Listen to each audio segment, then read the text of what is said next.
Okay, so we're going to make sure this is right here. Now, can we try something? Take your foot off here. I think you might have grown a little bit. So I think we need to put this down like that. Yeah, I think that looks really good. How's that feel? Weird? Or does it feel okay? Okay, good. Now you got those. Now, when you set up before you play, you want to have like a little checklist. Is my back tall?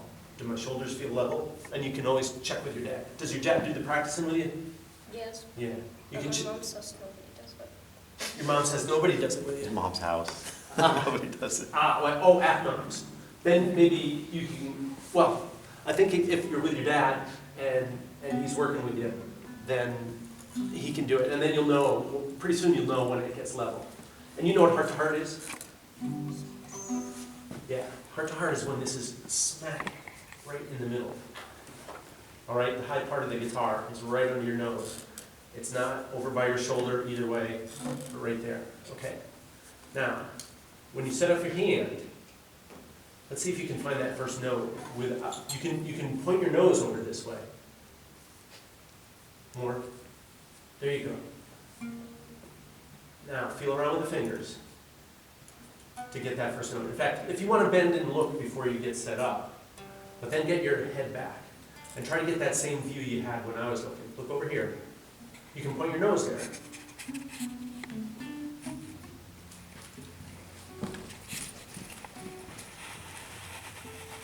Oh man, you know what? You look pretty awesome. Doesn't he look good? That is unbelievable. Here. All right, I want to show you something. I'm going to put this on top of your head, okay? Don't worry, it's not heavy. Okay, now, can you follow your nose, my finger with your nose? Point your nose right at my finger. So you can go this way, and that stays right on top. But if you point towards the floor, keep going. Oh, you got sticky hair. There, try it again. Point down, more. Sometimes it slides right off. Do you use Pro Cream? Remember, just a little dab will do you, right? Okay, so can you do that setup again? Get your hand all ready. Point your nose over this way. Oop, I'm going to put this a little further forward. There you go. Point your nose over this way. And you can point it down a little bit. There you go. Can you see your fingers? Try playing it now. And oh, one thing. Make my shoulders nice and loose. That's better.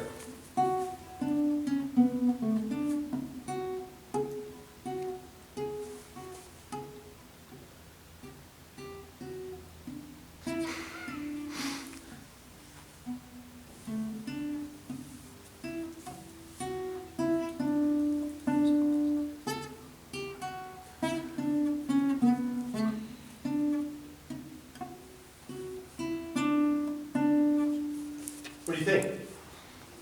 Not so good. I had so many buttons. Well, but what about your posture? Good.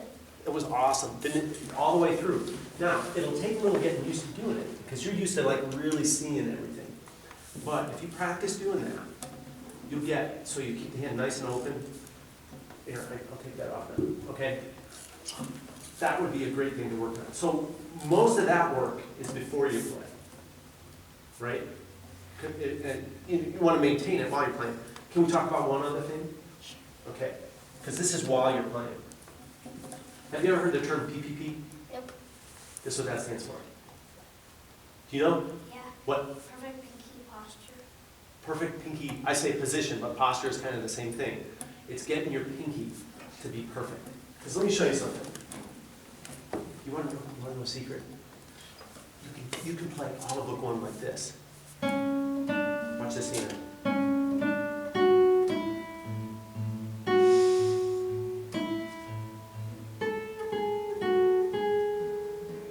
Sounds pretty good, right?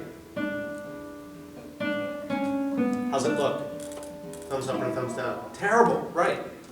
Well, in book one, we're not teaching you how to play book one. We're teaching you how to. Play book 9. You got it. So you've heard this before. Yeah. Now, let me play a book 9 piece with that technique. I'm gonna sing out my favorite song on book 9. What? You're gonna sing out my favorite song on book 9. Okay, so that's why in book 1, we want to work on PPP.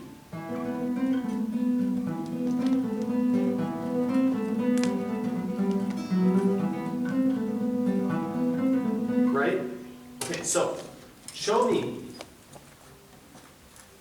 that high note with your pinky right on the tip. Now let's do the one on the first string to begin with. Now let the thumb relax a little bit and try to press more with your finger than you squeeze with your thumb. Can you play that note? That's it. Now can you do it on the second string the same way? See how you have that curl in both knuckles and you're right on the tip? Don't get under the fingernail. Get right in the middle of the tip, like that. How's that? Good. Is that pretty good? Okay, good. Now, let's set up. And whenever you use the pinky, even if you have to pause the song for a little bit, try to get it right on the tippity tip of the finger. Okay?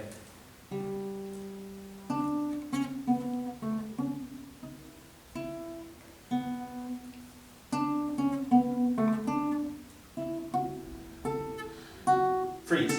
How's it look? That's what we're looking for. You got it.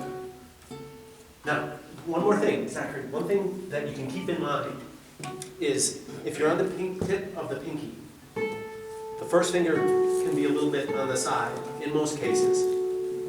Sometimes not, but a lot of the times, because we're really working on getting these 3 fingers right on the end.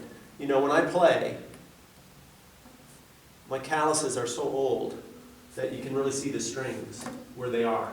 This one's a little bit over here, but these are right on the end of the finger like that. You see that?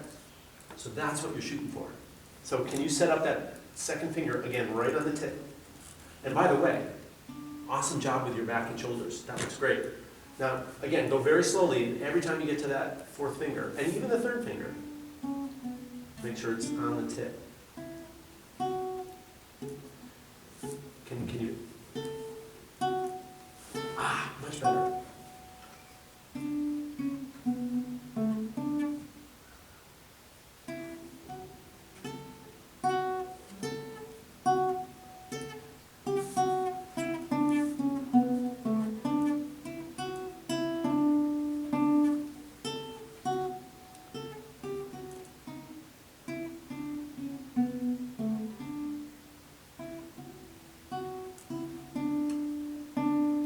How'd you do? How's your posture? Yeah, it was really good. And were you on the tip of the pinky? That's right. So that's what you should watch for. Now, there's something that I give my students to work on this, so that, like when you play Firmin tones, you're thinking, oh, this is the melody, and I want to, make bell tones. I mean, not that we don't always want to make bell. Well, actually, what I'm going to show you, sometimes you don't make bell tones. But this is a way to practice being on the tips of the fingers, and that's all this is for, really. I call it the creepy crawly exercise. Have you ever done that? We've done that. Did we do it last time? Have you been practicing it? I forgot it. Ah. The 3rd week. The 3rd week. Well, you know something. How old are you? 8. Guess how old I was when I started playing guitar? 6. I was 8. And guess how old I was when somebody taught me about the chromatic, the creepy crawly exercise? 14. 13. No, I was 29. So let's see, how many years would I have been playing by that time? 21, right? Yeah, I've been playing 21 years without knowing about the chromatic exercise. And after I played it for about 2 weeks, you know what I said? I said, dang, why didn't somebody show me this when I was 8 years old? Because it just makes playing so easy.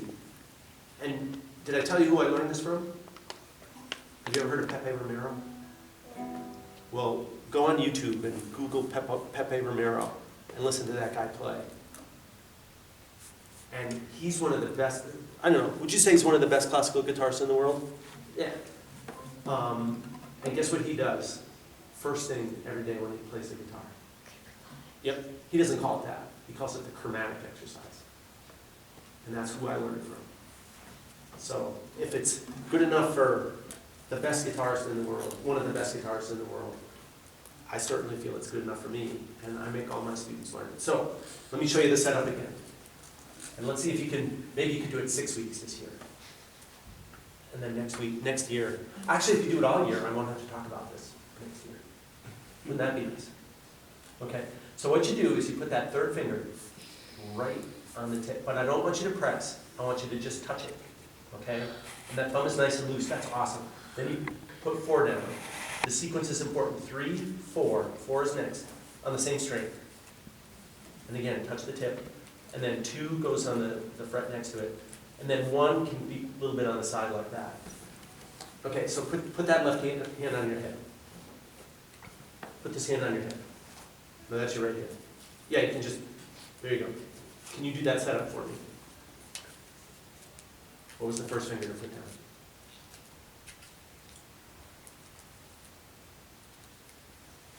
Perfect. Now when you do that, I mean, how does his left hand look? Looks really good. Now, we want to set it up on the first string, okay? But that was easy because it was in, okay. Now, the next step of the creepy crawling, the first is the setup. Then the next step is to just go like this. 1 finger at a time, and have it look the same when you get over to that second string. So you might have to move the thumb up this way just a little bit. And keep that thumb nice and loose. Now don't go any farther than the 4th string. Nope, nope, nope, nope, nope, on the 4th string. Because on the 4th string, what we do is we turn around and go back. 1, 2, 3, 4. 2. And let me just check. Oh, that's nice and loose, that's good. Now go to the 2nd string. Now go to the 1st string. Good, and try to get, again, every 4th finger right on that PPP position. Okay, so you look like you're pretty good at that. So I'm going to give you the next step, okay? Which is to do the same thing, just touch the string, but now you play it. Beautiful tone, don't you think? No. That's okay though. So can you set that hand up again? I would put the 3rd finger up by the 7th fret. And again, keep that hand really loose and just barely touch the string when you do this. There you go. That looks awesome. So 1, 2, 3, 4. And go press. Just touch. And back. 2nd finger now. Yeah, the other guys want to go with the 2nd finger. And the 3 and 4 really like to go together. I think what's happened is your hands, oh no, it hasn't. It's loose as can be. Keep it on the 3rd string. There you go. Now move the 1st finger. Play the 2nd string. Don't press, just touch.